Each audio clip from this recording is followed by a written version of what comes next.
Hello, everybody. I should be set up here momentarily.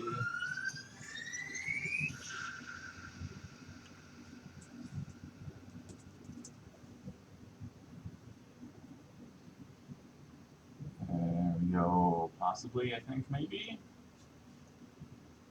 Oh, there we go. Alright, I think we're live. Hold on here.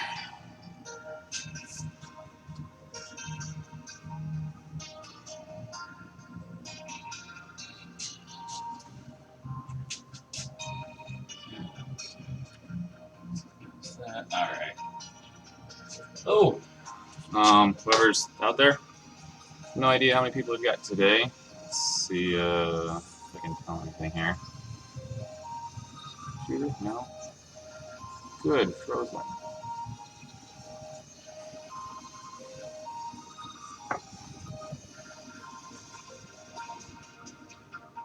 So, sorry I'm running a little late. Just getting the last stuff set up here.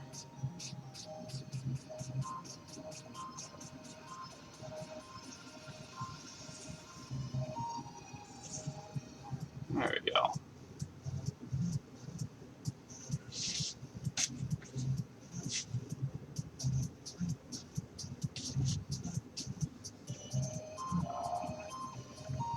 I'm in a different spot than normal in the shop today, so getting set up is a little bit weird.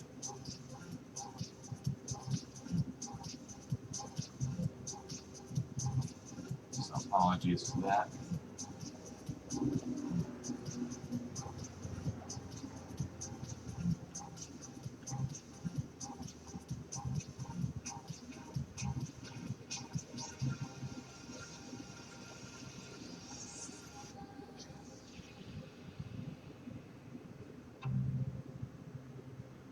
Okay.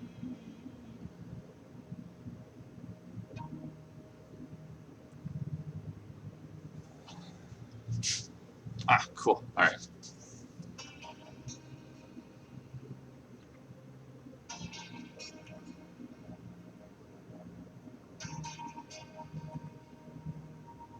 All right. Yeah. Sorry about that. Yeah, I'm just getting the last of my stuff in order here.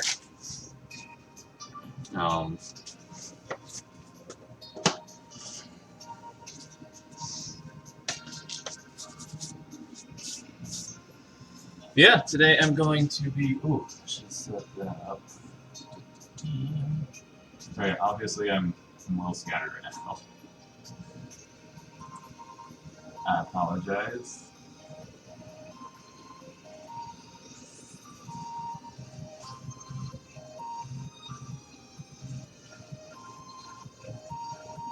Come on, internet. And my internet is also chosen today to be slow-ish. So, that's awesome.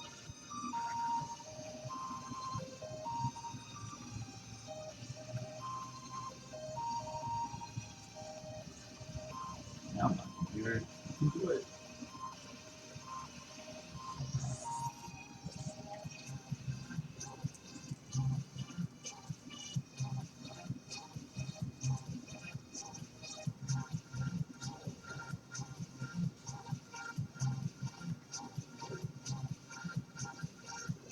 Hello! How's it going, guys? Yep, working on Winter Soldier today. And again, I apologize for just getting myself set up here.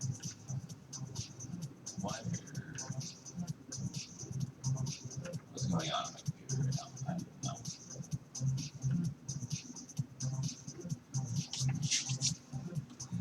So yeah, today I'm going to be putting these guys together, or at least one of them. Let's see how far I get through this. If the audio is a little wonky, let me know. I've got my garage door open to air stuff out, and different speakers and stuff. So if anything is too loud or anything, let me know. I'm going to see if I can leave just the fan on and the door open and air it out enough that I don't have to put on a respirator, so otherwise talking is going to be tough.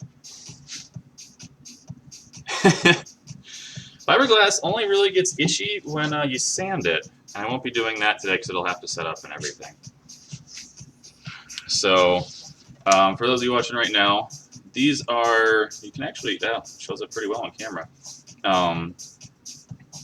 This one here is what's called the bright polish. So this is polished chrome. You can see how shiny that is. I can see myself in this. This is satin finish. So they're the same metal. These are both rhodium. So they're crazy strong. Rhodium is incredibly durable, much more so than standard chrome. And it's really cool stuff. It's a little brighter than chrome, so the color is a little bit lighter, but still works out pretty well. But I'm going to be finishing up the chrome one, or the polished one here today, and then I'll be finishing up the satin one a little bit later. But just everybody always kind of wonders. The satin is my preference. The chrome looks really cool, but it's really hard to photograph.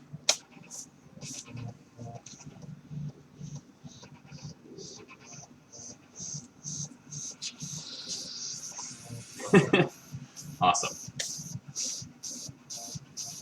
So, that out of the way. Just gathering the last of my supplies here.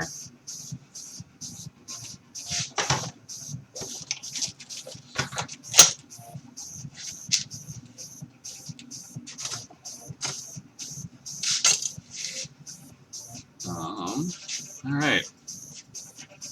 So first thing I have to do is actually probably cut up my fiberglass, and so actually I suppose I can show you guys. Yeah, I really like the satin one.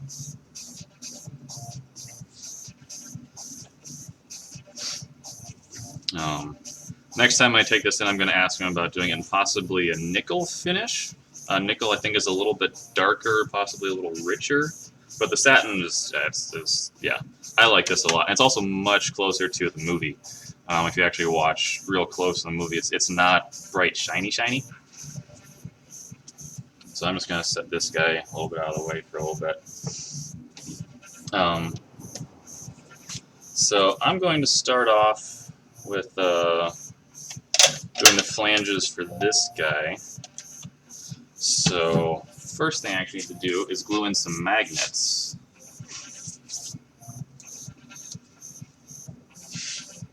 Let's turn that down a bit then.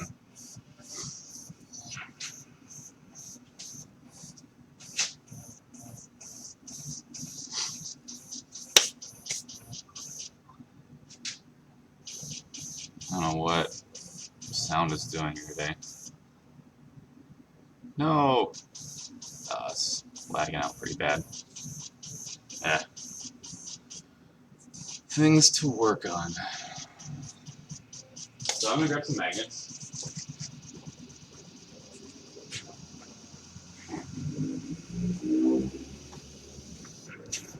This is my adorable little magnet box. So today,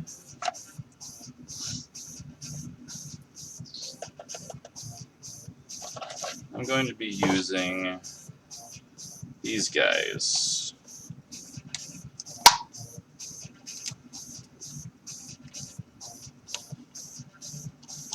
These are rare earth magnets, neodymium.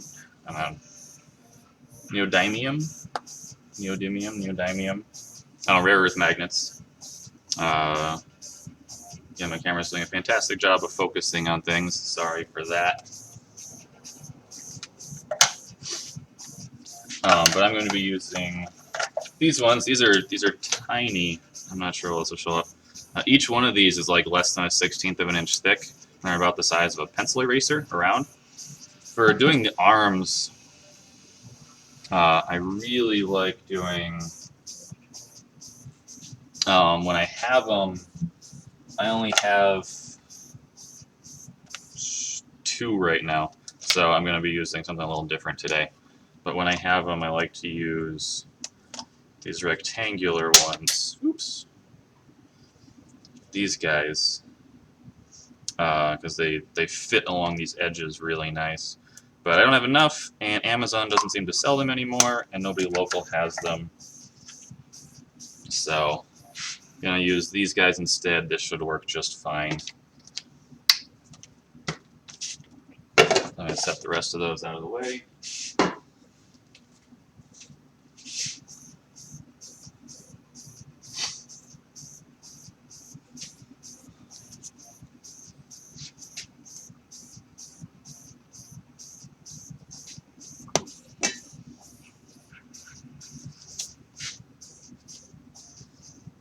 And find my epoxy. Sometimes I super glue these in. Today I'm going to try epoxying them in place. That should be much stronger. So I've already gone through and taken the Dremel, and I'm not sure if it'll show up. But even, I mean, when these get chromed, they get metal plated all the way around. So I've already gone through and this I actually didn't need to do. I forgot which side that I scuffed this up on. So this, ignore that. But this is what I did in 4 different spots all the way down the arm. So I basically take the Dremel and I could grind the metal all the way off, which is what I did over here on the bicep, because there's a lot of tension goes on this seam here once the arm is assembled. So in here I actually went through and ground all the plating right off, so it's down to the raw plastic for the most part. But inside here and on this guy, I just scuffed this all up. So coarse sanding wheel on the Dremel and go until I can see the copper. They plate these with copper first.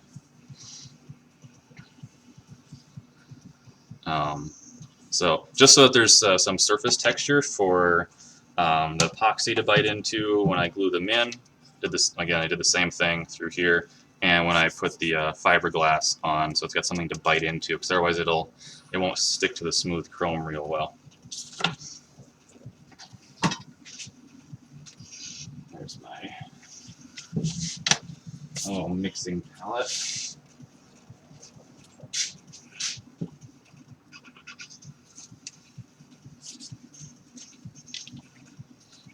So again, I just a few spots on each side here.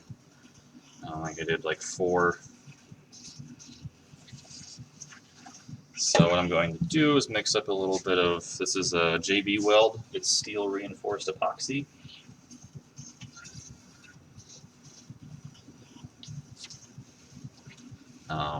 And the steel makes it a little bit tougher, and I've been told that it helps, JB Weld actually sticks to both metal and resin a little bit better than, say, your standard 5-minute epoxy.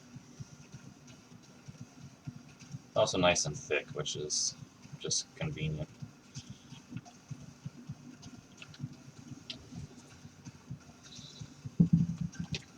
So this little blue thing here is just a scrap of silicone from one time when I don't know, made a mold for something. Just leave it in the bottom of a cup. They make for really good mixing boards, little mixing palettes. So I'm just going to put a little bit of epoxy in here.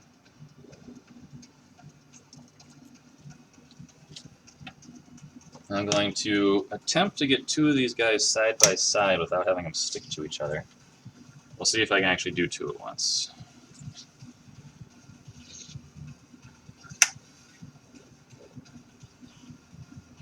Yeah. Possibly. Nope. Those 2 are stuck together now.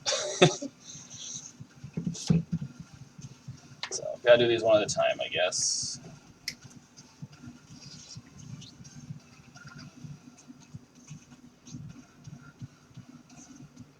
Make epoxy there. This inside surface is not real flat, you know, being a curve and slush casts and all that, so.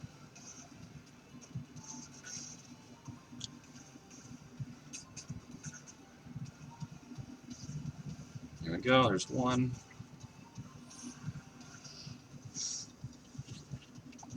No, one. Obviously, the cleaner I can keep this, the better.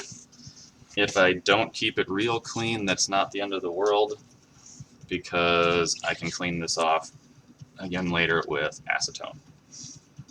The other great thing about chrome.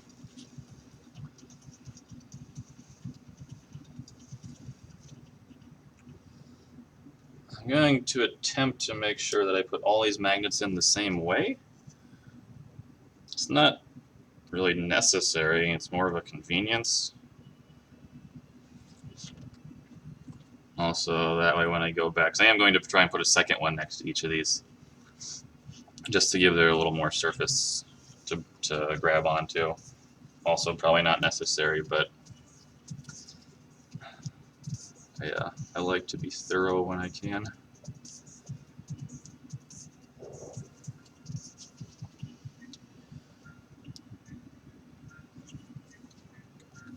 Now, if I was doing this with super glue, I would have to go down to the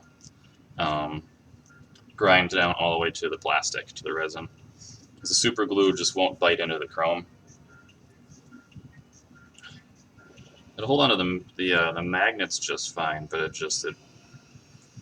it can't really make a chemical bond with the chrome, so it will flake off. These guys are just so tiny.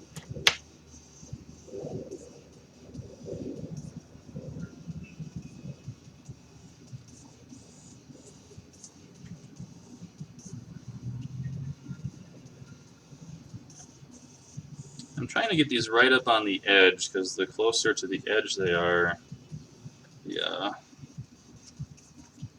the less the flange has to overlap. And really, the smaller the flange can be, the better, because that's just space. You know, just takes up space inside. And we want these to try and be comfortable.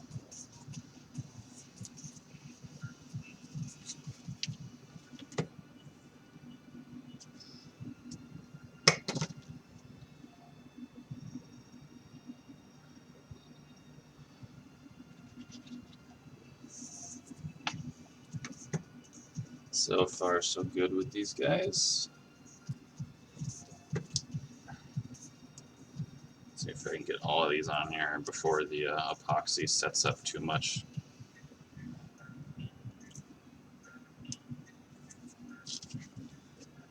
It's getting pretty stiff. And the stiffer this gets, the less sticky it is.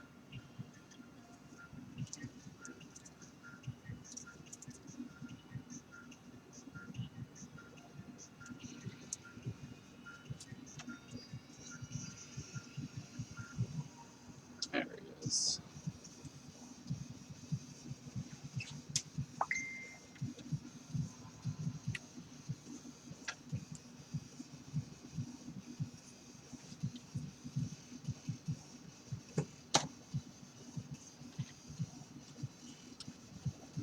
Go, get in there.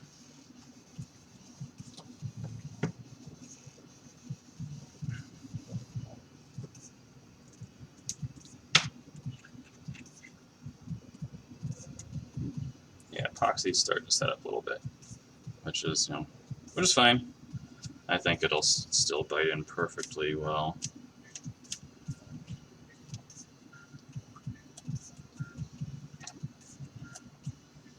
Alright, well, I think you can, there you go, yeah, you can see that a little bit. So I've got 8 of these magnets now, and that's probably enough. I probably don't need to double these up. I think I will double the ones at each end, but not the ones in the middle, just kind of to be safe. Those are the ones most likely to either pop loose or help the help everything stick down in place.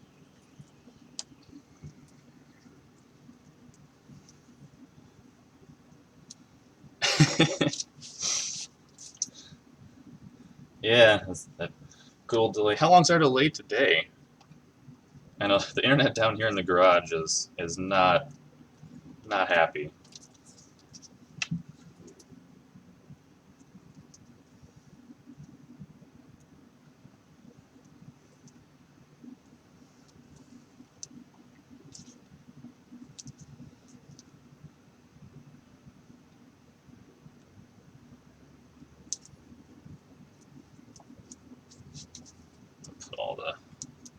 Put this all down first this time.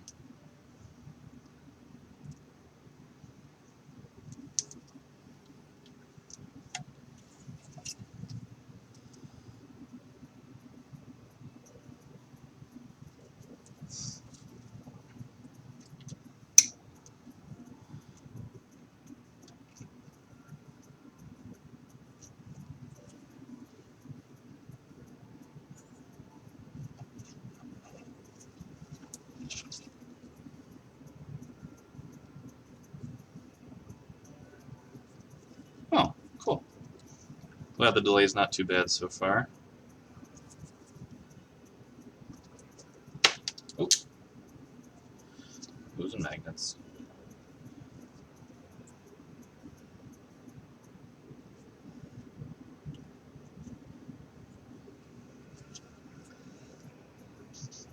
A couple of these little guys, I'm kind of mashing epoxy all over them, so I might grab a little acetone and clean them off before I go on to the next stage.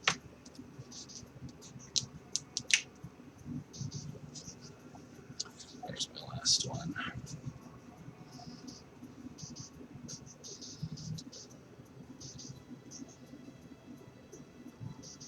Oh, lost one. Where'd it go? Ah, good. Ah, I see what you're doing. Couple of magnets deciding to stick to each other. Good. Fly around. I think that might actually be the first one. One of these guys came loose already. Decided to stick to something else.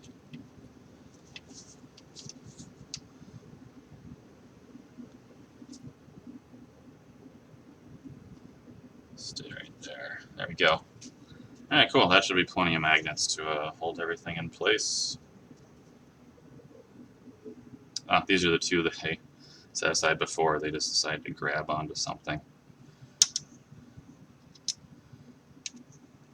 Oh.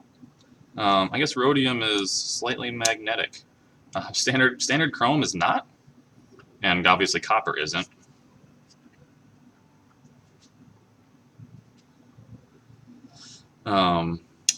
So that's kind of cool. Still not particularly magnetic, but a little. Oh, no, I don't want that. Do not want the ones glued together to stick to things. I'll throw that away. Because I have, I don't know if you can see, there's several hundred of these. Or, yeah, at least 100.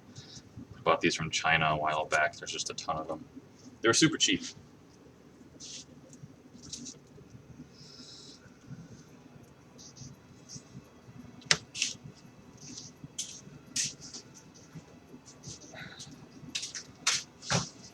Grab myself a trash can. Alright, so there's that. I also need to glue magnets to this guy. I'm going to use different magnets for that, though.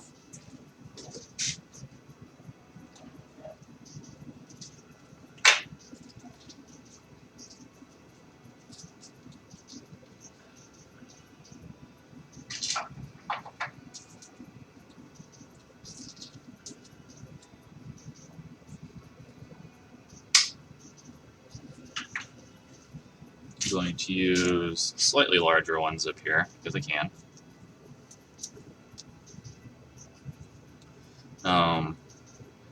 one of the few downsides to rare earth magnets is that, strong as they are, they will, you know, stick to stuff really well. But I think they're ceramic based, most of them, so they will. A lot of them will break when they stick together. These ones, because they're so thin. Bigger magnets because they're crazy strong. Like these guys. These guys are almost quarter size. I don't know if you can see. There's a couple in here that have shattered just from me losing my grip when they stick together, or you know, snap back together. They break.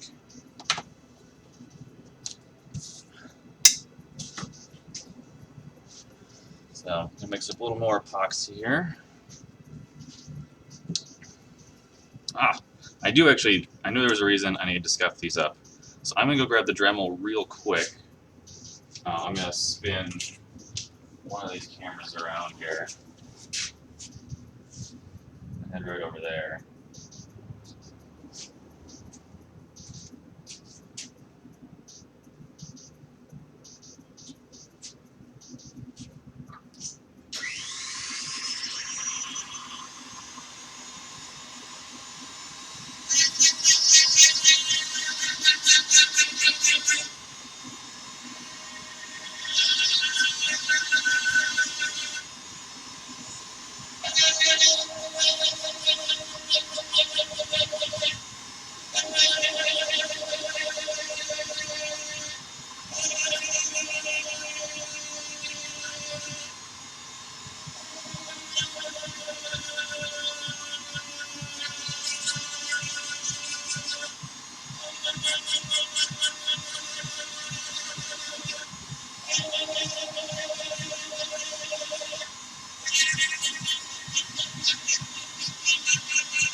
So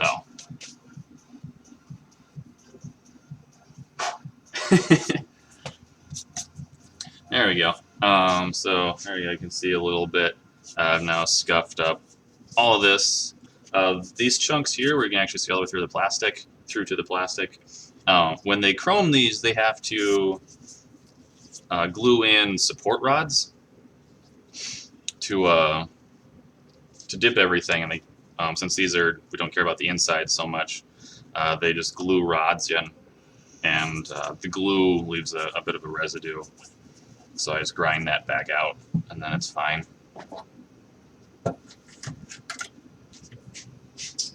Right, paper towels.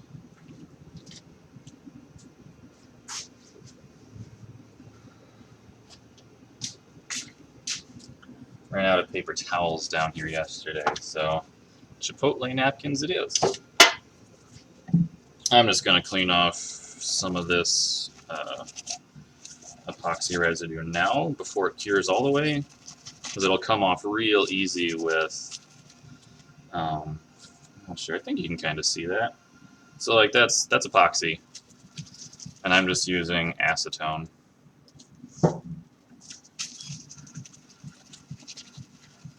Because I can. Because again, this is all real metal, so the only way to damage it is to physically abuse it.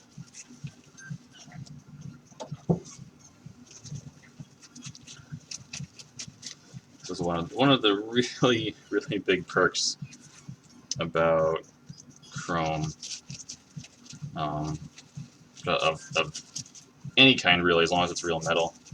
The gold stuff that we do for like Kit's Wonder Woman, my Ant-Man, which is standard chrome, all that stuff. It's real metal, so I can do this with it.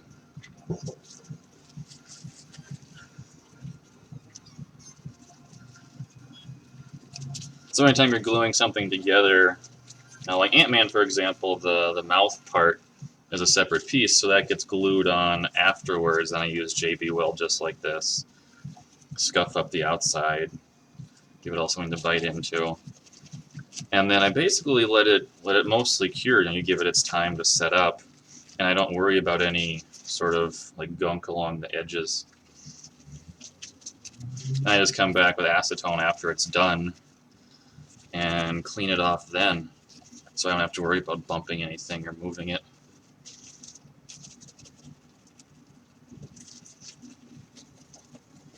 There you go. Acetone will still work, even 24 hours later when this is like solidly cured. It's just a lot more work, but it'll soften it up and it'll still come off, no problem.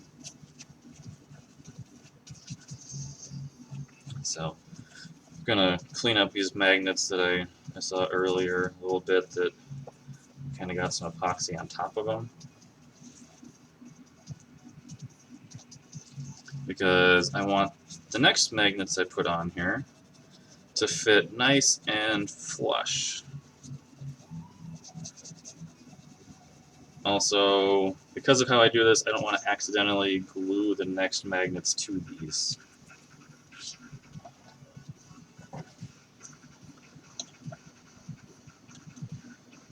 But mainly the more flush they sit, the stronger the connection. Because I don't want them to just pull towards, I want them to actually sit down like really hard and just really connect.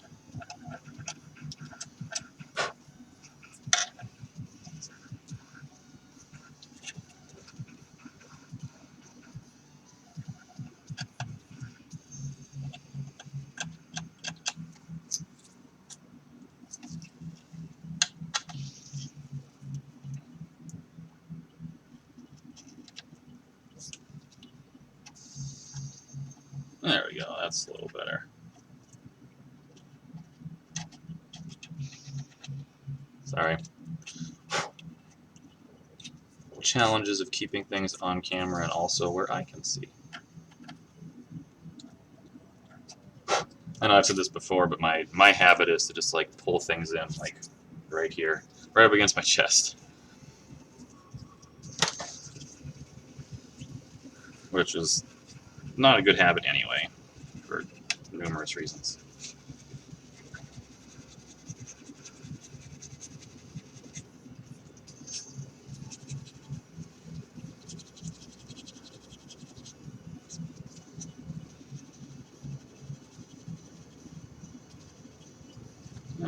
That's much better. Be clean, shiny and chrome. There we go. Okay. Close that guy up because he is stinky.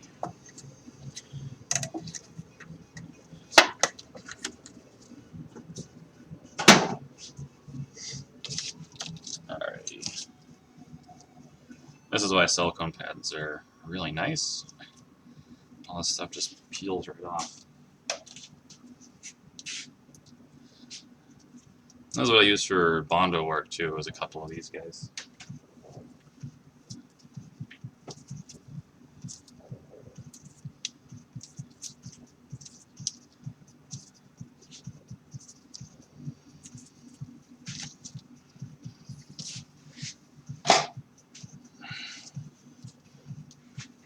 Alright, so I'm going to glue in these magnets. I actually have quite a few of these. I have like 3 of these little bags.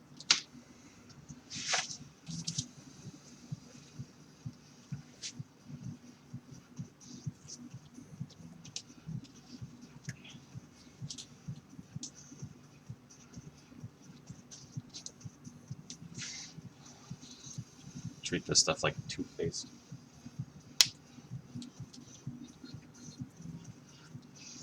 I'll be honest, I've never actually glued magnets in this way with epoxy. I've always been lazy and used super glue. But they have a tendency to pop loose periodically that way, which causes problems for people. So I'll try it this way this time. I have heard from a number of people that JB Weld works really well for this.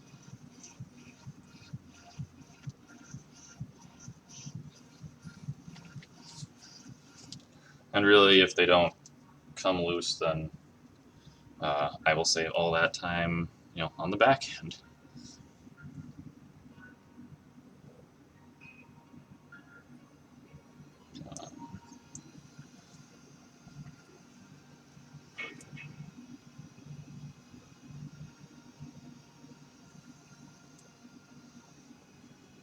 I'm just kind of moving this, or like mushing this into the cracks. That's epoxy, as opposed to just gobbing on top. So again, I want to make sure it really bites in here as much as I can make it.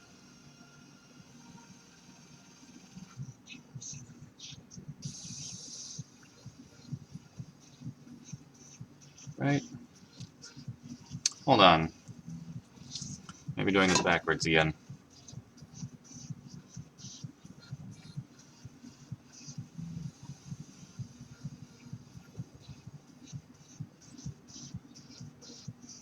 Nope, there we go. Okay, good. This is how I reference things. As I go back and look at photos that I've posted. That's because I take pictures of everything. So, yes, because this side here is technically angled out. This is all done on purpose. So the bicep angles in, so the flanges will go on this side. So the magnets get glued into the side that's not getting flanges. And then we layer everything up and put flanges on the other half. I just had a moment of doubt that I was doing this correctly, which I'm pretty sure I doubt myself every time I do this. But it worked very well the first time I did it, so I just look at the pictures of... every time I just relook at pictures and just make sure I do it the same every time.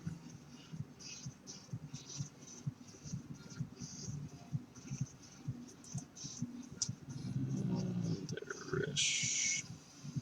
Pretty small.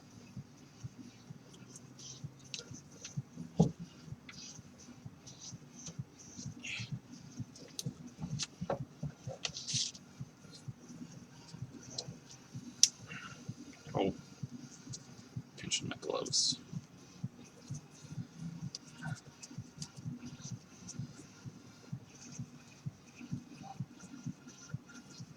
Come on.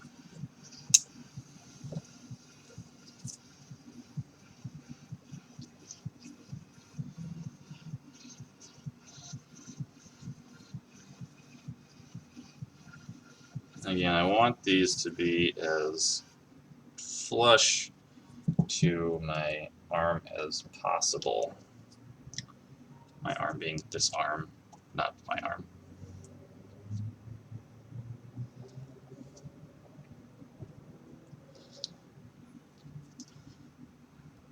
Because you have to remember that wherever you put a magnet, you're going to be doubling it up.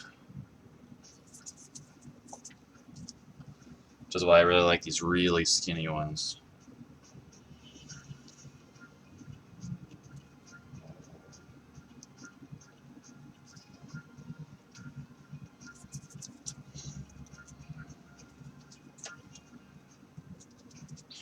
Oh, come on.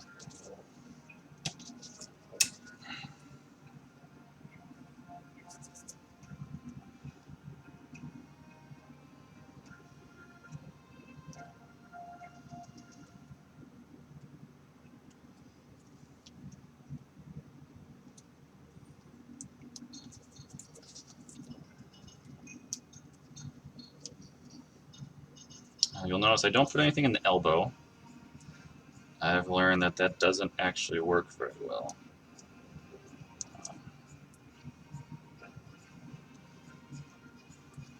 the elbow here. So I actually won't even put flange in the elbow. It tends to just catch too much, and it just won't come undone or come loose very easy when you're wearing it, or sort of reseat again. There we go.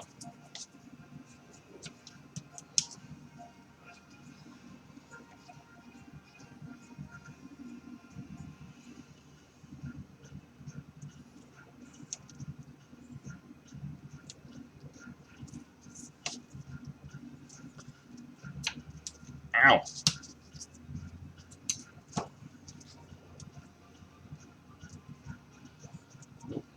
Epoxy's setting up pretty good.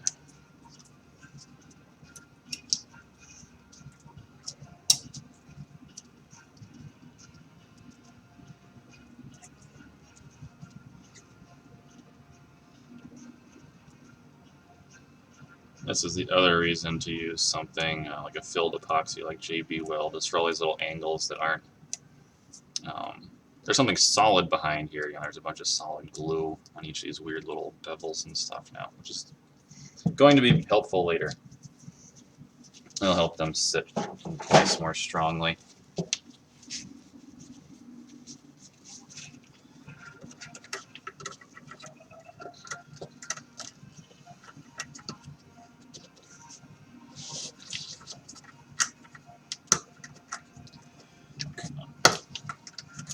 There we go.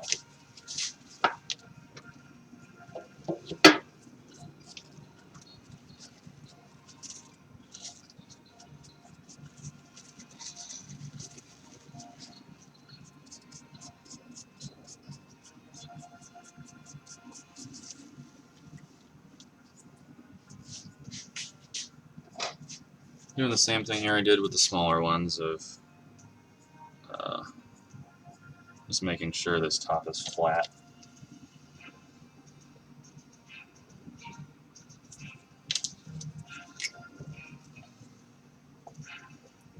Just using an X-Acto knife to scrape off the worst of it. Which is amazingly easy on magnets because the magnets want to pull the blade completely flat anyway.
Yeah, got the timing on these ones much better.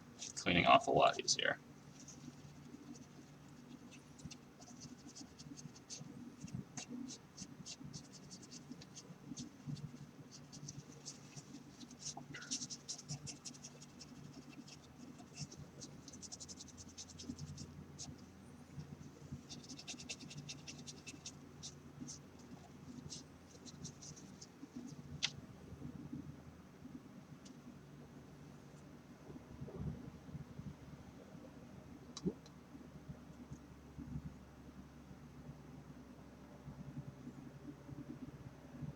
There you go.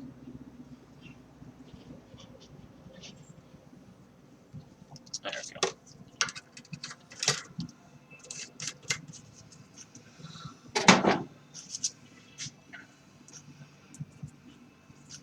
I'm attempting to play just some random royalty-free music through YouTube today, which is why things might be slightly wonky. So that Twitch and YouTube will stop muting my videos once they're done. because they've been doing that to keep. Last stream I did, I actually used the Twitch TV, like theoretically pre-approved tree music for Twitch, and YouTube got mad at me and told me I had to delete the audio because of copyright stuff. So we'll see what happens this time. There we go. Alright, so I've got magnets all the way around the edge. That should be more than enough. Yeah, definitely more than enough. I could have gotten away with probably a couple fewer, but just snap together really nice.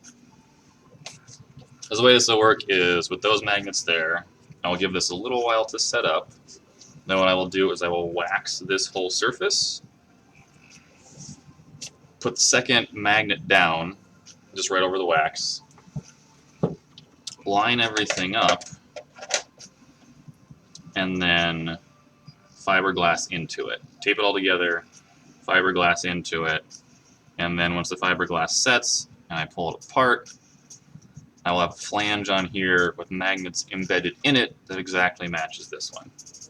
And everything will snap together real nice. I'm going to do this guy first. So all these little magnets seem like they're pretty well set. Make sure we're all clean. Because anything kind of left here is either going to end up in the fiberglass or cause problems for it. I don't want either one of those.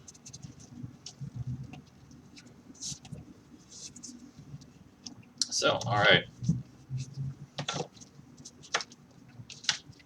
Set that aside. So the next thing to do is to wax this guy. I don't want anything to actually stick to this.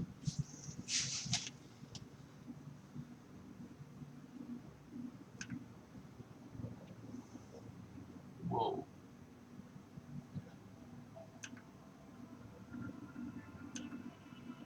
My computer has been clearly having a heart attack today.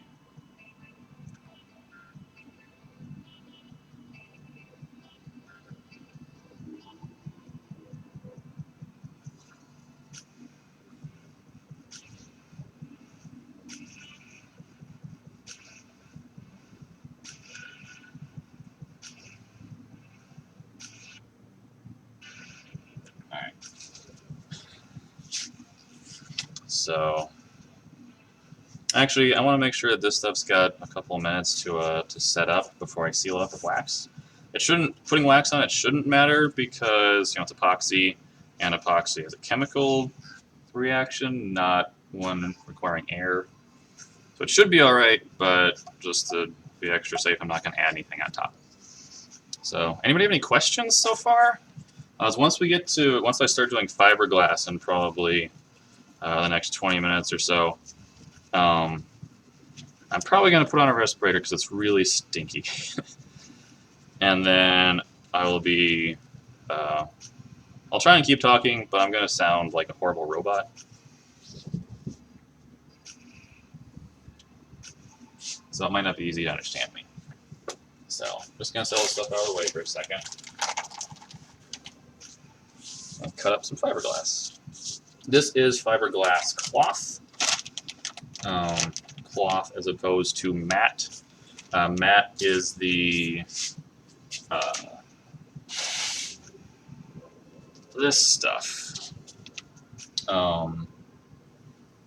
which do I want to use any of that? Yeah, I am actually going to use a little bit of this stuff today. I'll do my first layer in this stuff because this stuff's fairly heavy. I don't want to stack things up too much. So I'll do a little bit with this. These are my scissors that I use primarily for fiberglass. That's why they're always wrapped in tape. Because my hands are going to get super sticky and covered in just everything. So, oh yeah, magnets, right? Oh, I think I may have epoxied this magnet to my scissors. Whoops. Yeah, there we go. Okay, good.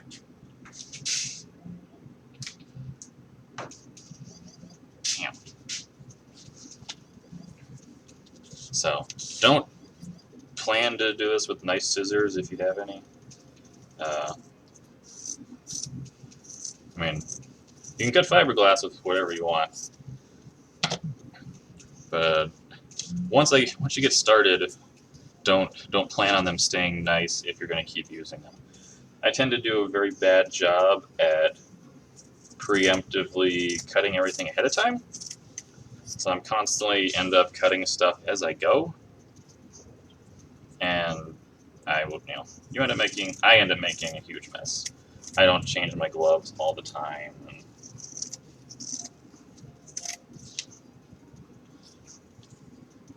So a couple things that I've learned recently about fiberglass is this stuff. This is called fiberglass mat, M-A-T. This random strand stuff is glued together with some chemicals, some solvents that only fully dissolve when you use it with polyester resin. Stuff like this stuff. This is just the Home Depot Bondo 3M brand.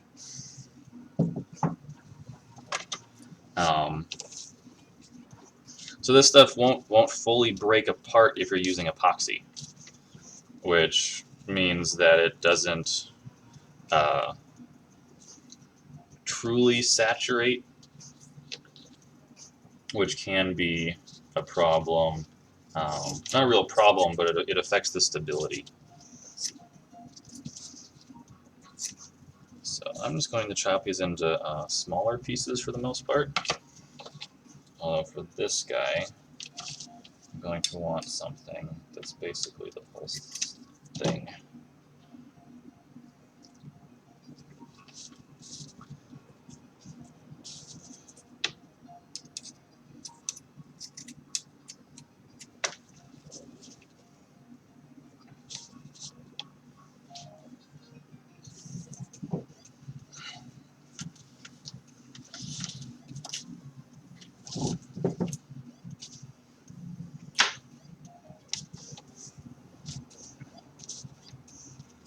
Alright, so there's long ones.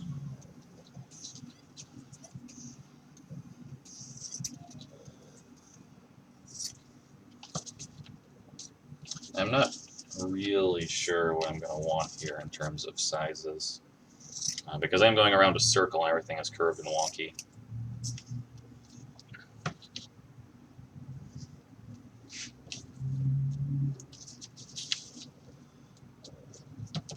So I will leave those alone. So I'm only going to do a single layer of this small stuff.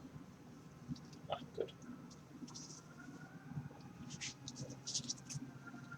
So I will most likely not use all of this at all.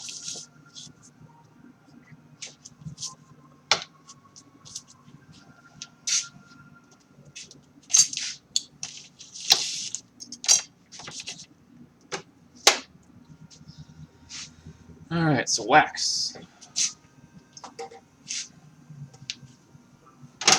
I use this stuff, Sonite wax. The Smooth-On's super non-reactive wax. You can use most things. Almost any mold-making shop will carry what's usually called green wax, I think. It comes in a green can, and it's just plain wax. You just want stuff that doesn't have many solvents in it.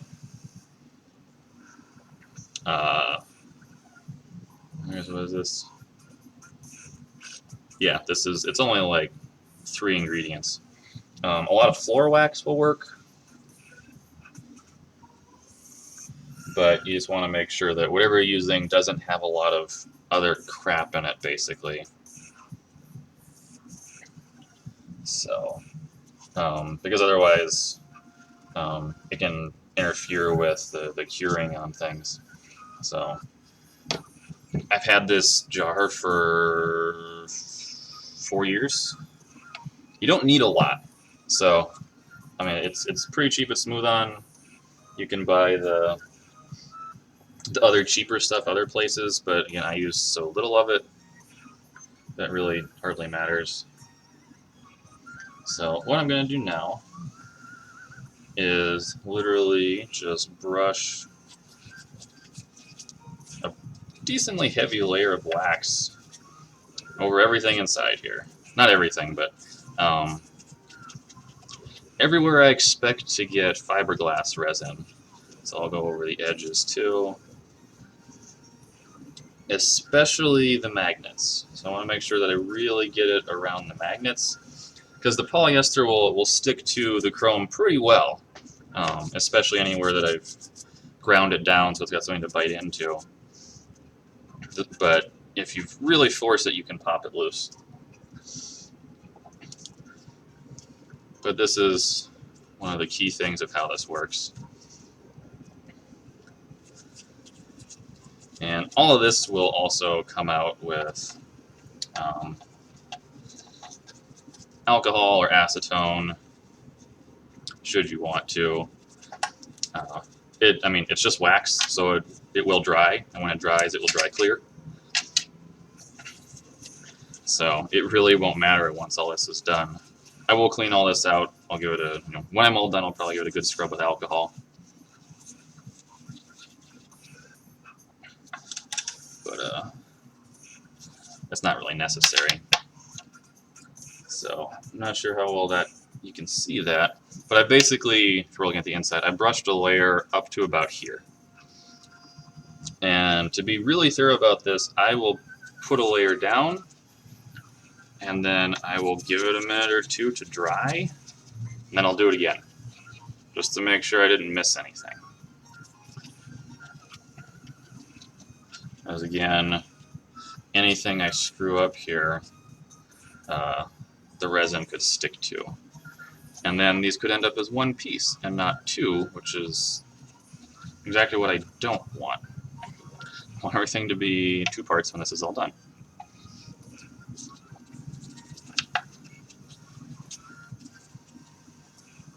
So remember, the process here is glue and magnets on the side that doesn't get flanges.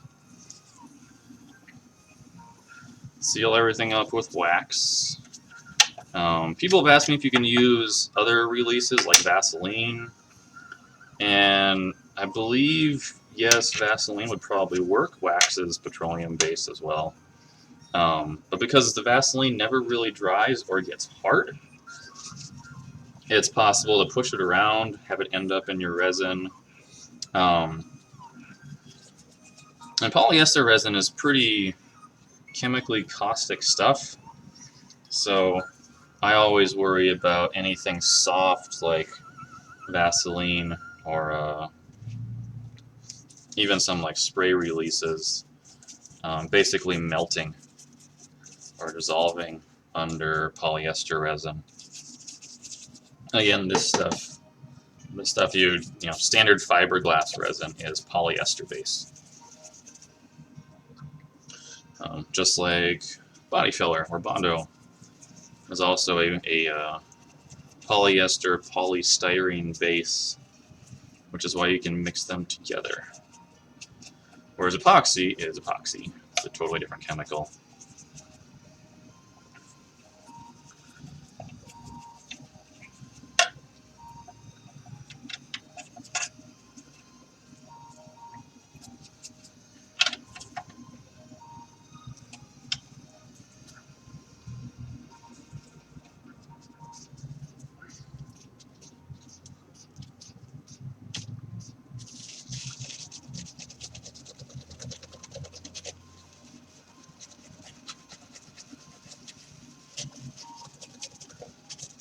I'm taking the wax off the outside a little bit, not because I care what it looks like right now. Again, I'm going to be cleaning all this with acetone when I'm all done, because I'll keep making a mess. But because I need tape to stick to it.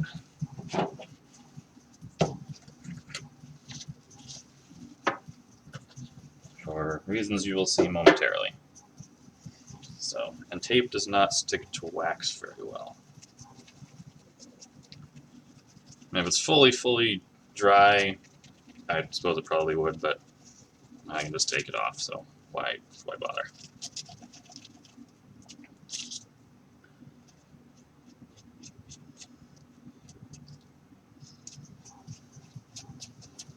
Okay.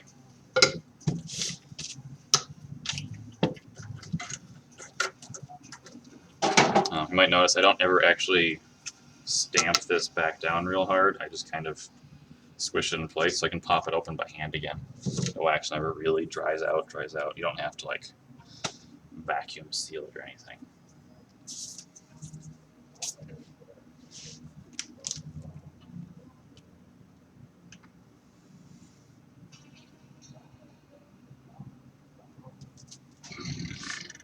Excuse me. So I should let that dry. I should actually cut my top layer of fiberglass. Almost forgot about that. So this will be my outermost layer of fiberglass.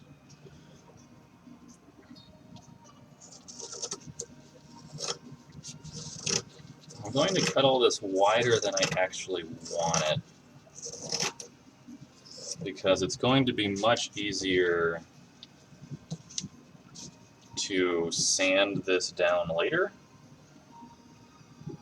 than it will be to try and get it perfectly to size right now. I would rather have it be too wide, say in here. I'd rather have too much of it, cut it or sand it to size when I'm done, than too little. But obviously I can, once everything's cured, I can take it back down, but I can't do anything while it's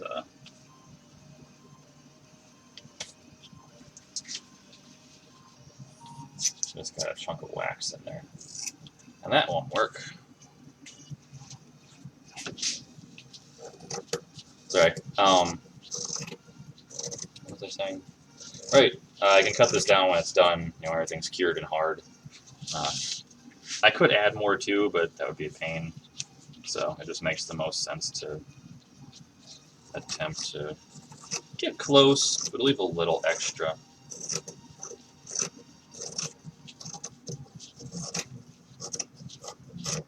The first couple Winter Soldiers I did, I put down a lot more flange than was necessary. Definitely, I think I did like 2 layers of this, lots of little pieces overlapped, and then like a really wide layer of the other stuff.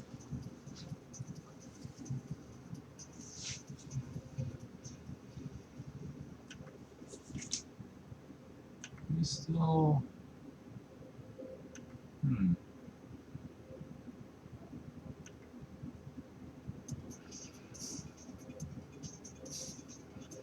sensing some problems with the internet on the computer.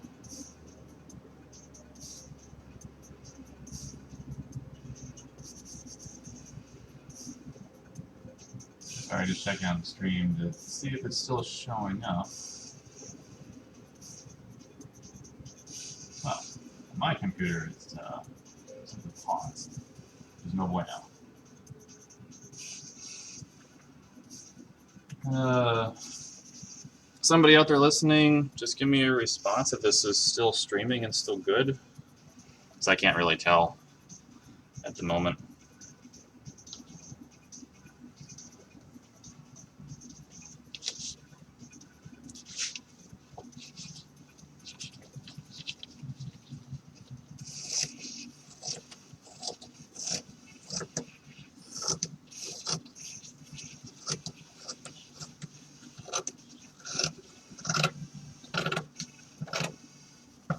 Oh, okay, good. And actually, not that laggy. Cool. Okay, my computer's just being dumb. Thanks, guys. Okay, so this one, I hope I didn't get more wax on there. What'd I do? What is that? Yes, I did just smell it. That's, I don't know what that is. Hopefully just resin. Shouldn't matter what I'm doing. So this guy will actually get a single layer because that should make it nice and smooth on the inside. Hopefully, fingers crossed. So one of those each for the inside guys.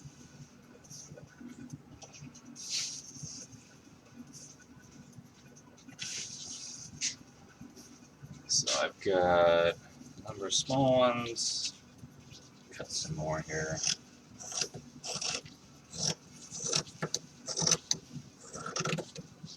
now I got a lovely curve, which will be a pain in the butt later when I want nice square pieces, but for now, not a problem.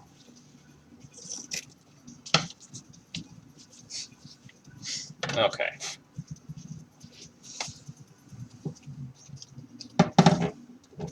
Alright. I'm going to set this guy aside for a couple minutes.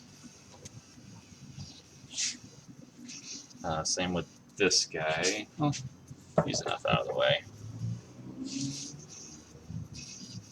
Now, move him.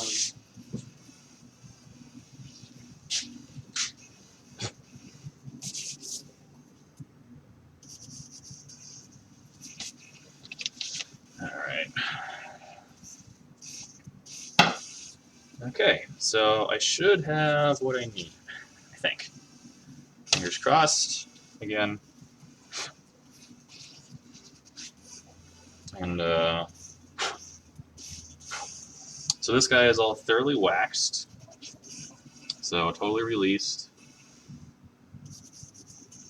I always debate putting like a layer of some other release on here just for extra protection, but I don't want to clean it out.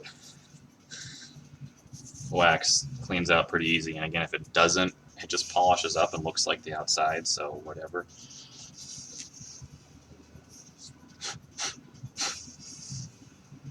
So I think this guy's ready to go. So I'm going to do all this first before I stick it inside here and do this one, because this guy is a pain in the butt to reach. This one is too, but having this guy, this centerpiece open, won't make much difference because I have to get a hand all the way inside this whole thing and brush it all down. So the next thing to do is to put down the other parts of my magnets.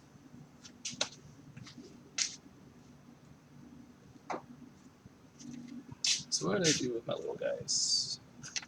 There they are, stuck to my power strip back here.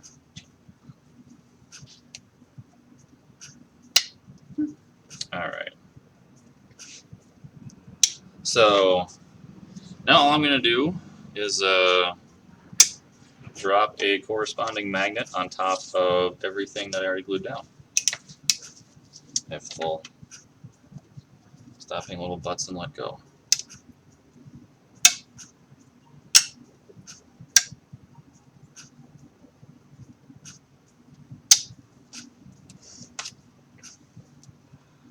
So obviously each of these magnets is just going to try and snap as cleanly in place as it can on top of its little partner here, because that's what they do.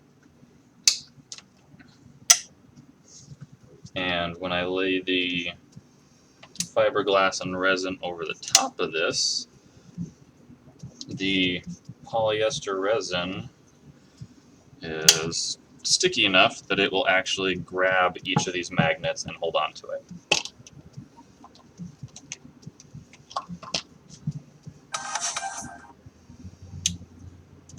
So that when I pull all this apart, this second set of magnets, oh, where'd he go? Will be stuck to the flange and not these. This is why it's really important to wax everything here,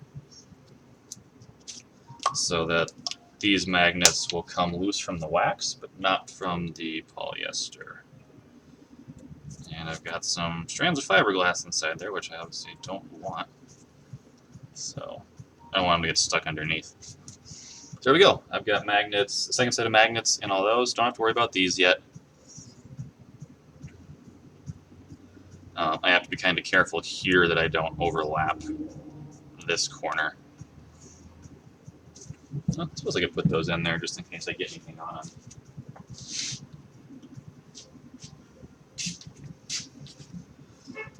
Plus they're a little easier for you guys to see.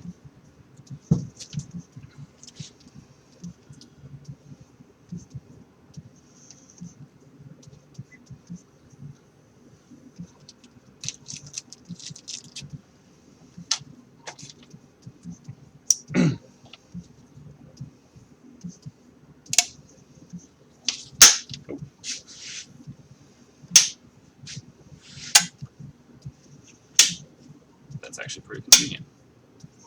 So again, got to be a little careful here on placing these, because if they snap too hard, they will break.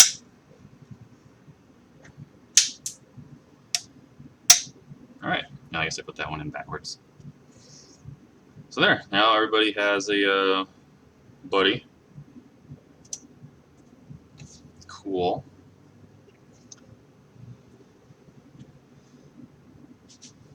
And move those. So now the fun and exciting part of taping this in place. Sometimes these get, because again I dremeled this super thin when I first made it, so sometimes they get a little bendy when they get processed. This guy actually happens to have stayed a perfect fit. There's a slight gap there, which is fine. I'd rather have a little bit. Again, the flange will be behind it.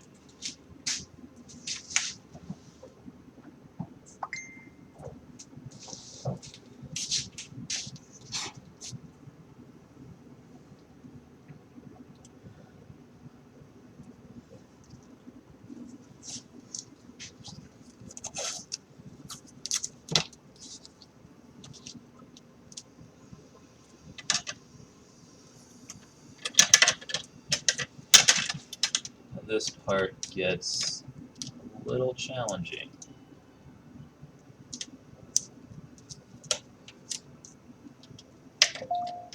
Times when this is matched up perfect, which I have done, is the easiest. I think one of these I had, it actually friction fit in place. Somehow, like I managed to cut out only enough resin that when I got chromed, everything still fit. Because that, of course, is the other challenge here. Is when I Dremel it, as chrome does add thickness, so I do have to account for the thickness of the chrome when I'm cutting things. That's when you can see there's a bit of a gap here. But again, I cut it along what should be a gap anyway, so not the end of the world, obviously.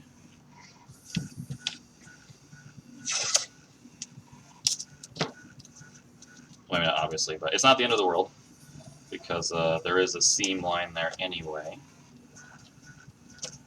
So if it's a little bit wider, that is fine.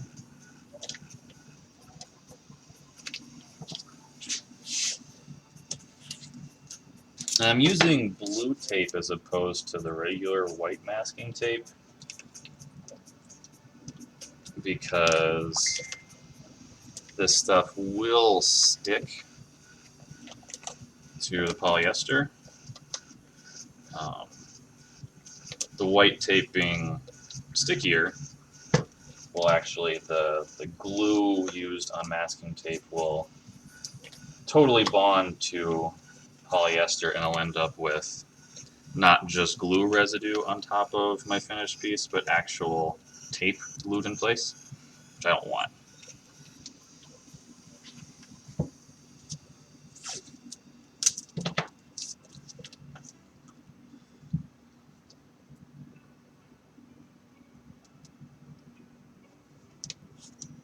Oh, this sounds vaguely Final Fantasy.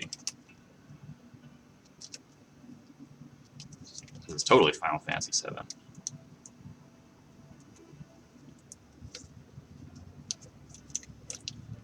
How's that legal?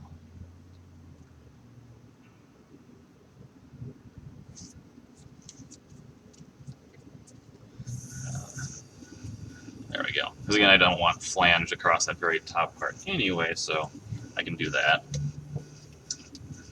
Now this part I kind of do. And this guy wants to sit in a little bit. I want it there. Wherever this piece of the centerpiece is now is where it's going to be when I put the flange in place. I won't get to move anything. Oh, you can't hear the music that well? Turn it up higher, you get the oons oons. of earlier.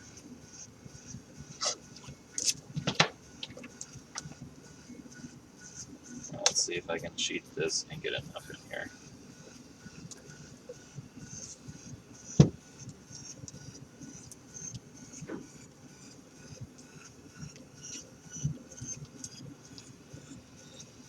Yeah, I think that's going to be okay. Nice. Reinforce this a little bit. Yeah, can't have everything. Oh well.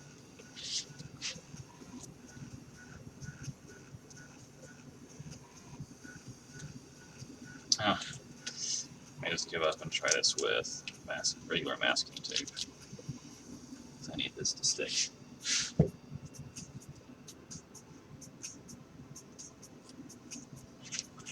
Alright, just for that, it's kind of awesome.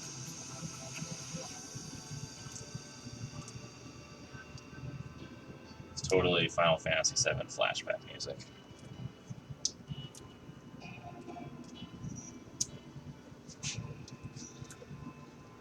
Alright, so one of the things that I can do, because this guy is still not quite where I want it, so what I'm going to do later, I need this to stick better and hold up higher.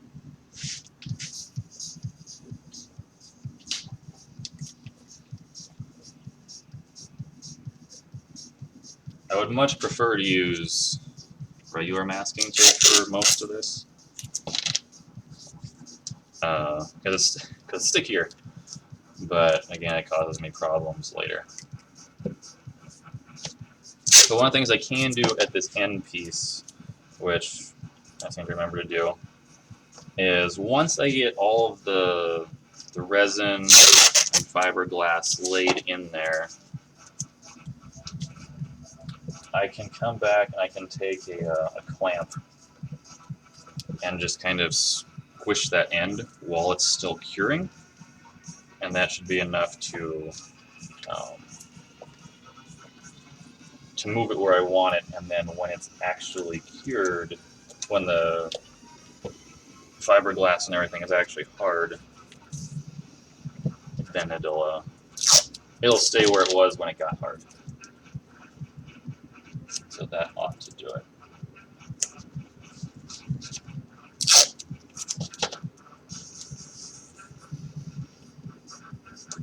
So I'll probably do that up here as well, just to be safe.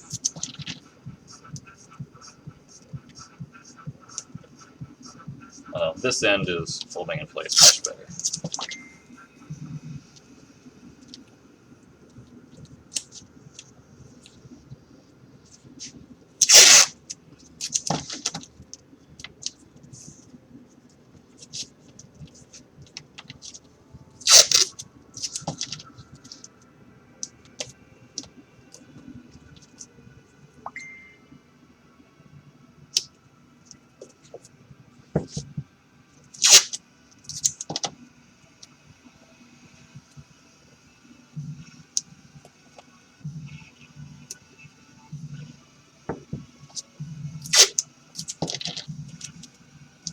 So I'm just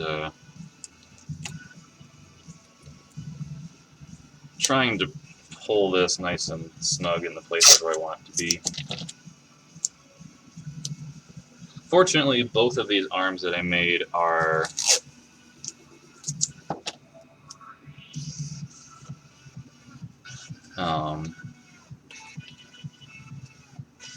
the guys that they're for are not terribly off of the size that this was made. They're shorter, so the original casting of, I think this one is about an inch longer, so it was about out here. Chopped it off, but inside they're pretty close. So what I'll do with this guy, sort of explain this.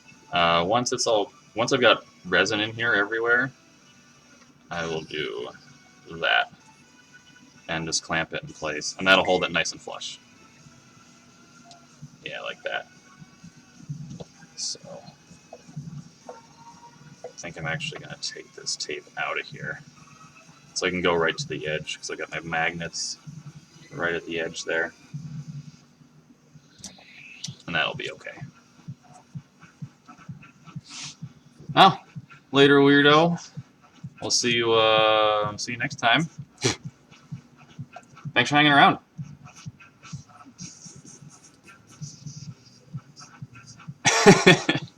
Get some sleep.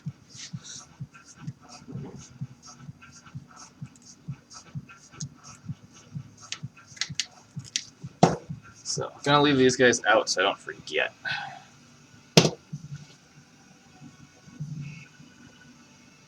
More of these guys, right?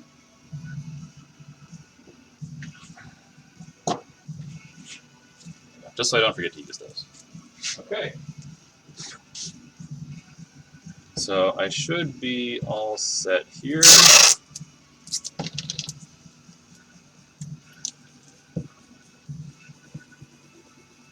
Now earlier, when I was doing a little bit of epoxy, I did not worry about getting anything on the outside because I could clean it up pretty easy.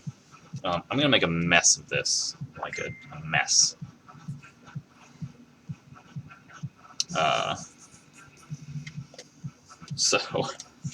And the polyester doesn't come, or the polyester resin doesn't come off quite as easy. It won't dissolve with acetone, not really, so I have to scrape it off.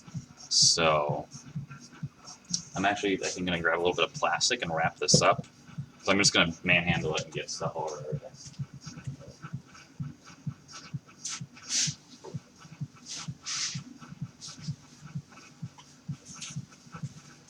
So this is painter's plastic, also known as Visqueen, also known as the same strip of plastic that I had out to trace all my Hawkman stuff on.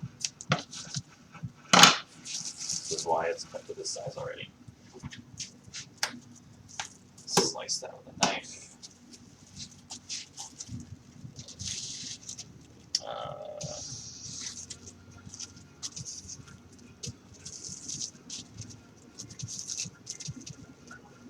Cool. That ought to be enough. Just so I don't have to worry about holding on to things.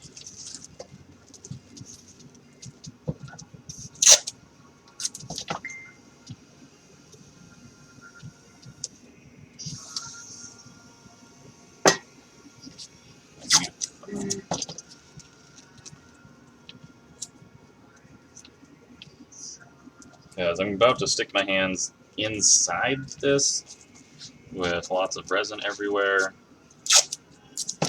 and make a horrible mess. And I've done a good job in the past of not getting resin on just everything. 60 seconds to not have to spend 20 minutes cleaning it later seems a worthwhile investment. So there we go. Now I can hold it and not worry about making a horrible mess of everything. So you can kind of see inside here. There's still a bit of gap. This doesn't need to be quite that one. And this inside part kind of wiggles a little bit. That's okay. Again, with the clamps, I can get it to stay exactly where I want it. And it's really close already, so I'm going to be okay.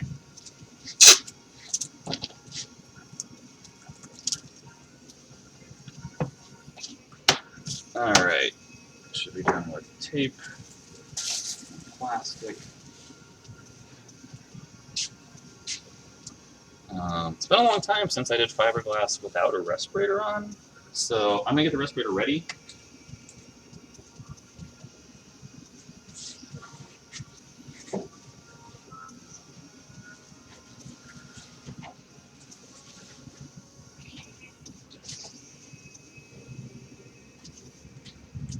I do have a fan on just over here, hopefully pulling the air away enough. Sometimes that's enough to just pull the air away from you, but odds are not great.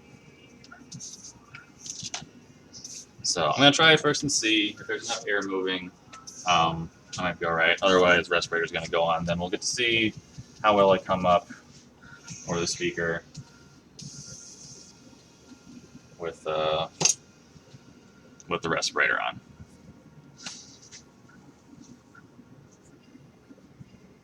I'll try it for a couple minutes.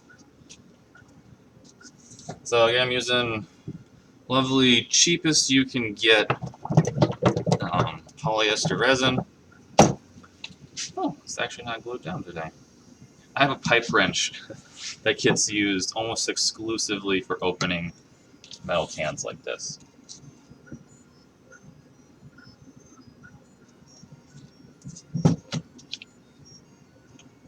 Oh man, that is stinky. Yeah, I'm wearing a respirator. Sorry, anyone that cares. We can see how well my voice still carries through the microphone. I'm going to guess not great.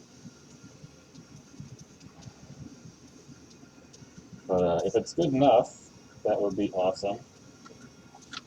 And if not, then Kit can attempt to answer questions. So these are chip brushes. Just little 1-inch chip brushes. I've got a stack. I have a whole drawer full over here to my right. And this is Catalyst. So I've got a little bit of polyester resin in there. It's this horrible brown color. Oh, cool.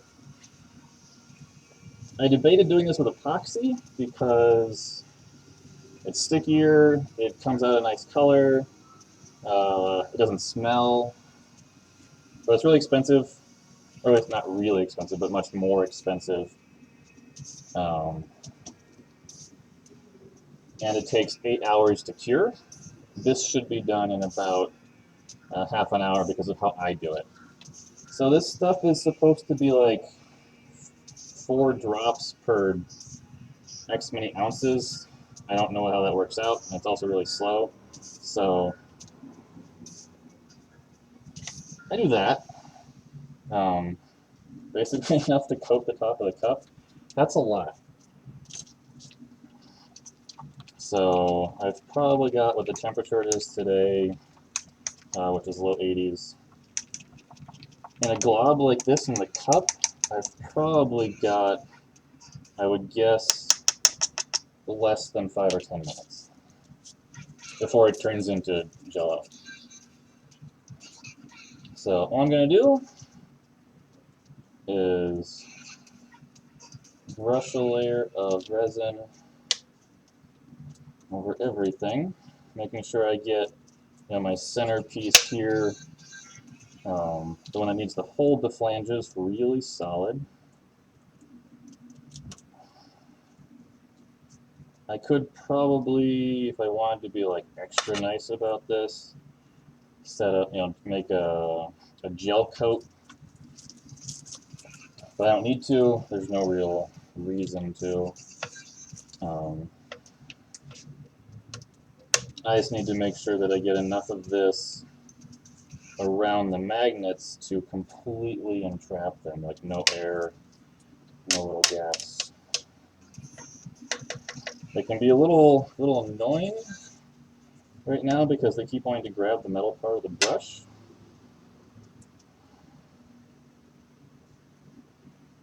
But this is why we need to make sure that I got wax on everything really, really well. Because there's not a great line of sight in here. So I need to put down resin in more places, like a little further than I want the fiberglass to go. Because otherwise the fiberglass won't properly wet out. Is what it's called when it, you lay the actual fiberglass in. So I'm going to start laying some pieces in here.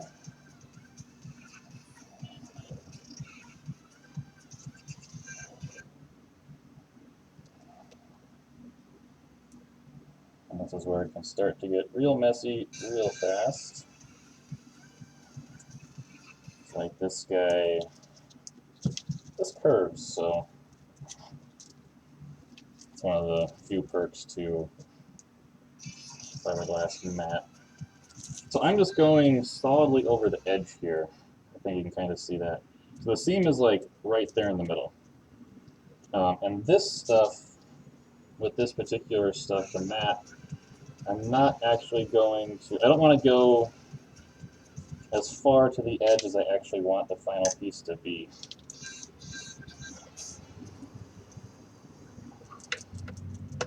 I want it to be a little bit shy, a little bit inside.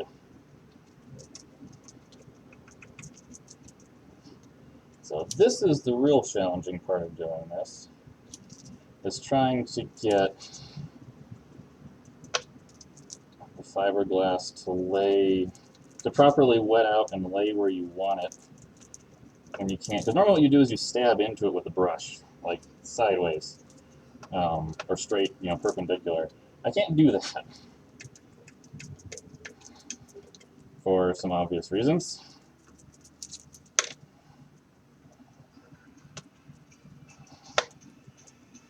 So the other, sometimes perk, sometimes not, to the mat like this is that it will break apart. So if I really kind of mangle it, I can turn it into just sort of loose chunks of fiberglass and get it to stick around my magnets much better. And that is a good thing, because the resin itself has very little strength, especially polyester resin. It's very brittle. It has good compressive strength. If you stand on it, it's not going to shatter. It's not like chalk. But it is not durable. It's brittle and it tends to break under stress. Oh no, I clicked a thing. Oops. What did I do? There we go. Whoops. Why are you doing that?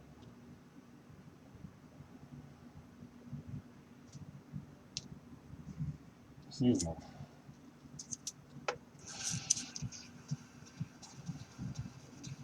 There we go. So the magnets are the most important piece of what I'm trying to get to sort of fill in right now.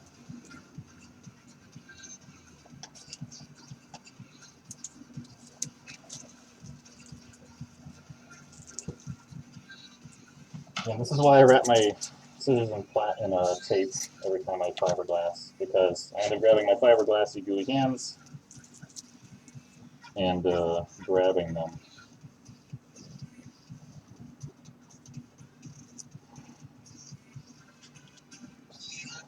So I'm not done poking at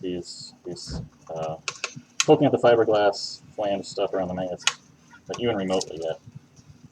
But when wetting out fiberglass, sometimes it works well. The resin will sort of slowly saturate and soak in if you just give it time. So it'll keep working. I don't have to physically poke at it to get the resin to soak in. Osmosis will kind of kick in and help it soak up the resin. So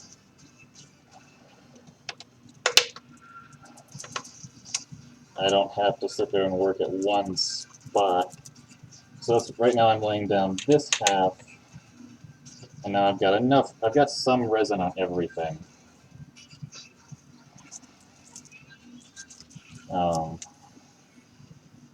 So it's just going to sit there and keep soaking and kind of continue to break down a little bit. I mentioned this earlier, but fiberglass matte, this random strand fiberglass matte, is held together by glue that breaks down with this resin, with polyester resin. So as it sits there, it will become less stiff and kind of fall apart. So I can poke at these ones that I want to still poke at. And when I get back to the ones at the other end, they will be in an easier place for me to do the same thing. Everything will be looser and easier to work with when I get there.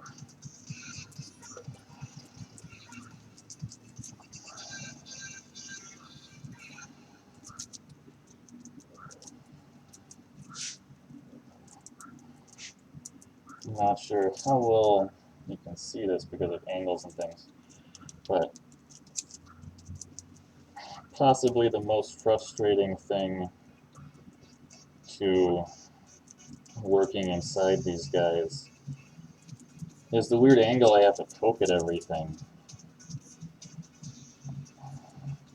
Tends to make the fiberglass slide sideways a lot, and then do stuff like that, where it's kind of bunching up, and getting it to lay flat again without just piling resin on it can be very tough. So again, I said I probably had 5 or 10 minutes with this. You can see it's already starting to get, yeah, this is dead. So you can see it's kind of chunky. Probably put in a little more hardener than I needed. That means I really have to, this side, the stuff that's in here, being that it's so much thinner, won't kick as fast as the stuff in that cup. But it means it's going to be on its way real soon.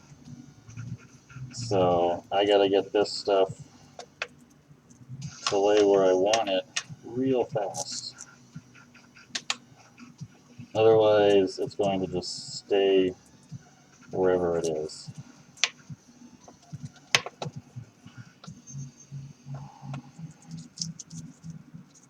Fortunately, things are looking pretty good inside here. I'm pretty happy with how everything seems to be sitting around the magnets. Everything's looking pretty smooth. The magnets seem to be pretty solidly encapsulated without any excess air or bubbles around them. The more I can get the fiberglass strands themselves into the space around the magnets, the better, because it'll stay a lot stronger.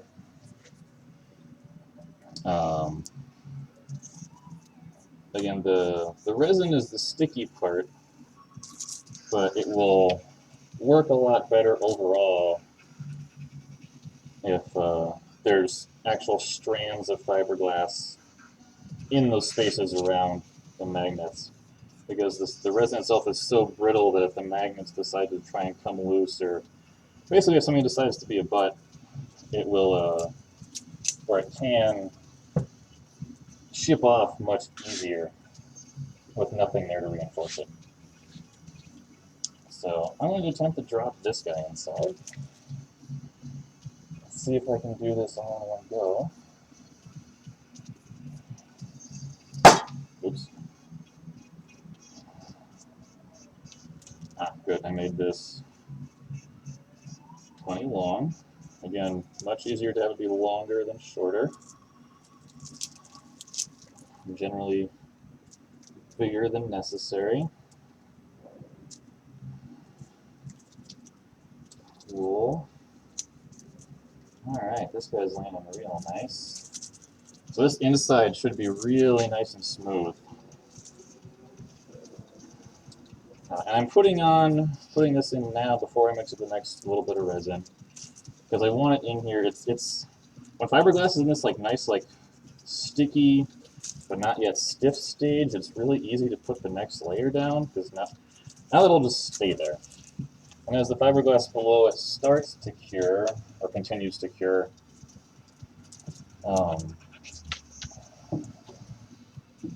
it'll bond really well. If I wait until you kind of got to get it either After the first layer is mostly cured, at least kind of stiff, because if you try and do while everything is still wet and runny, it will just,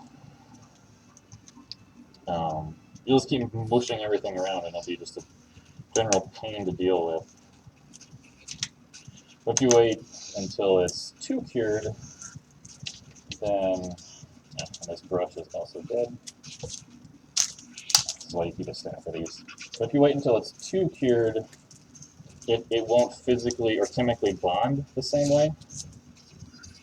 So it's a trade-off. One of the risks with doing what I just did of putting it down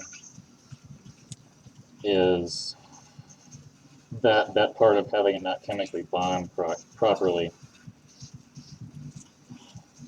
If I put it down while it's sticky but basically hard, if it's just a little tacky, if I don't get the next layer of resin on here before that first layer finishes curing, they will not chemically bond really at all. They'll stick, but they'll stick just kind of like glues do, and it won't chemically connect, and there's a chance that it will delaminate and peel apart once it's all done.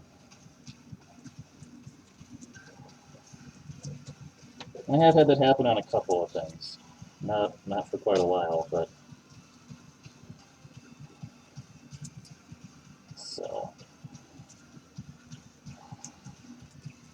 Now I don't want a ton of resin in here. So I don't want pools of resin, because again, resin is the weaker part. I don't need the volume, the thickness. I just want enough in here that it's everything is thoroughly wet. You guys probably can't see us on your end on the camera, but if you're ever doing fiberglass in person, you can usually tell, once you've developed an eye for what you're looking for, you can almost always tell if there are any air bubbles in underneath your fiberglass, and that means it's not soaked all the way through. And obviously, air is the weakest thing you can have. So since I'm only doing these 2 layers, like this is it. This guy is now going to be done. Because I don't need a lot. The point of this flange is only to provide enough strength to keep the centerpiece in place.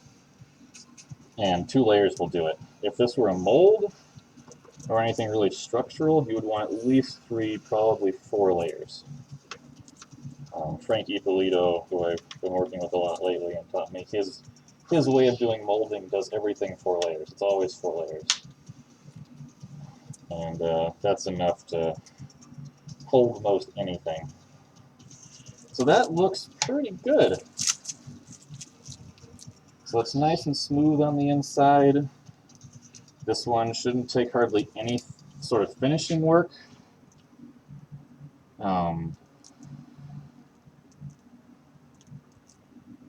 It should be pretty darn good.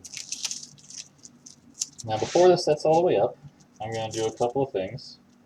One, I'm going to go back with my scissors here and cut some of this out.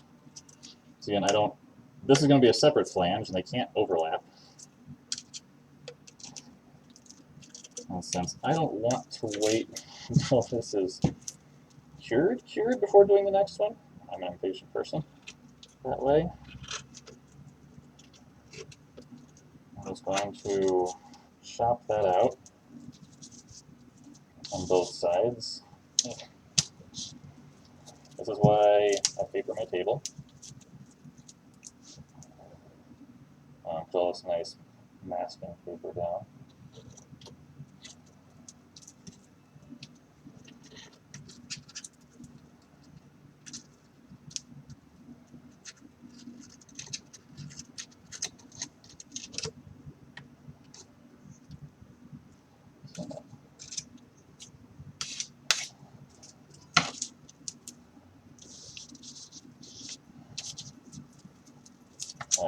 Now I'm going to, again, tap all this back down, make sure it's make sure it's pretty clean. And back in place, nice and flush. Because the way that this fiberglass and the resin lays into, because again the flange will be connected to the middle part, but it's going to sit against the outer part that we waxed, and it's going to fit just as tightly and cleanly as we lay material into it. So the cleaner that is, the more smoothly that's laid down, the better it'll all fit up later. And that's really what makes this part work, is the fact that it is, the flange that we've made is an exact match to the space that it is going to occupy. And we're not approximating it, we're not laying, we're not trying to like glue plastic in place. We're just brushing material into the space that exists. We don't have to make it, we're just duplicating it. I can see my magnets through the edges of the fiberglass here, so I'm adding some more fiberglass on top to make sure that the magnets themselves are quite strong. This end I have a full 2 layers, so I'm not too worried down here. I think these guys are just fine. So now before all this sets up, I'm going to do what I mentioned earlier. Take a couple of clamps, and you probably couldn't see that, but when I squish this down and move that piece out like I thought it would, which of course moves the fiberglass a little bit, made a couple of little air bubbles.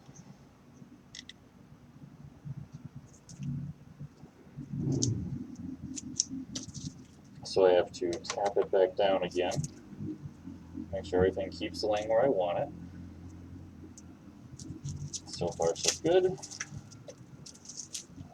This guy up here, I'm going to do the same thing. So that again moved it just a little bit. It's still liquid enough that all I have to do is tap it back down.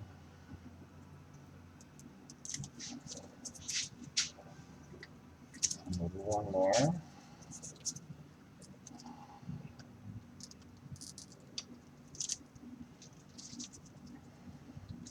And these spring clamps, the rubber tends to be rubbery enough, I guess. A lot of chemicals don't like rubber, things don't stick to it. So it tends to be enough to release these, although you might notice some of my spring clamps are missing the ends. I've done things like this, or with super glue, and it's kind of lost the rubber at the end. But they'll come loose from this without too much trouble. Alright, so this guy is all set. I'm happy with how that inside looks. Everything seems smooth. My edges now are matched up really nice. So when all this cures, obviously the flange will hold it exactly where it is. It won't sit too far in. And this just has to sit. It'll probably take about an hour, half an hour to an hour to fully cure. This one that I mixed earlier is almost completely hard. It's a little soft, but it's quite solid.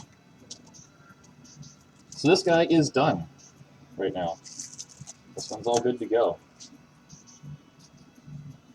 So I'm going to set it somewhere out of the way. That's pretty good.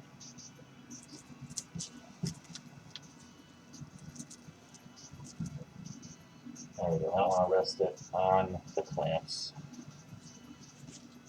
So this one's solid. You have to be really careful. Oh, here we go. It's a perfect example. These little cups are really thin. And again, this stuff is fairly polyester resin likes to eat things like plastic. These are probably a styrene, some kind of polystyrene base plastic, or at least close to it chemically, so it will eat it.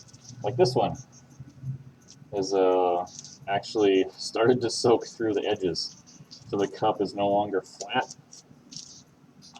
So be careful if I poured a big batch in here, it probably would have either eaten straight through the bottom or gotten hot enough to warp this really badly.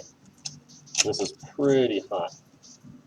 I like using heavier plastic cups when I have them. With little batches like this, these can be safe. The other thing that works sometimes if I'm doing lots of layers is when I mix this, I'll coat the whole inside of the cup so that I end up with just like a super thin layer of polyester resin over the whole inside. So I can keep using one cup because once it cures, it won't eat itself. And the cup is just fiberglass on the inside.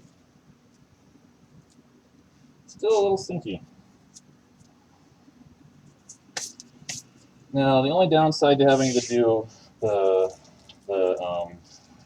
spring clamps like this is I have to wait for this to cure before I go into the next part of doing the elbow.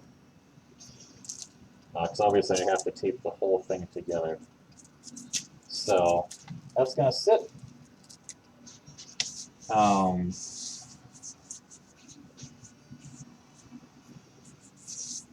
And I think that's pretty much all I can do right now, actually. I have the other arm to do, but I have not prepped either half of this with the Dremel. Ground everything out, and that takes a little bit of time, and it's really loud.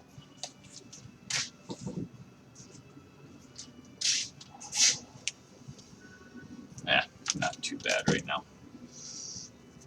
So, I think I'm gonna call it for the day. That'll be this. I'll probably do actually the other forearm next, but I'm also really hungry. So I'm gonna take a break.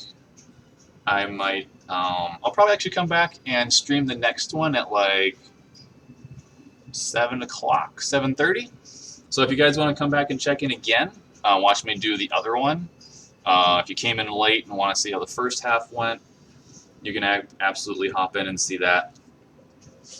Otherwise, until next time, I'm also, those of you guys who are here, if you've been here before, if you haven't, head over to my last post on Facebook about doing this and let me know what you thought, what you like, if the time works, what's a better time if there is one. I'm just looking for send me some feedback so I know what I can do different, do better, do more of, do less of, that sort of stuff. Head over to facebook.com/soloroboto. And I think my last post is actually about doing the stream, and leave me a comment or two, so I can keep making these better. And for those of you again who want to come back later, I'll probably be back around like 7:30 or so. Otherwise, thank you very much for hanging out, and I really appreciate it. I will see you guys next time.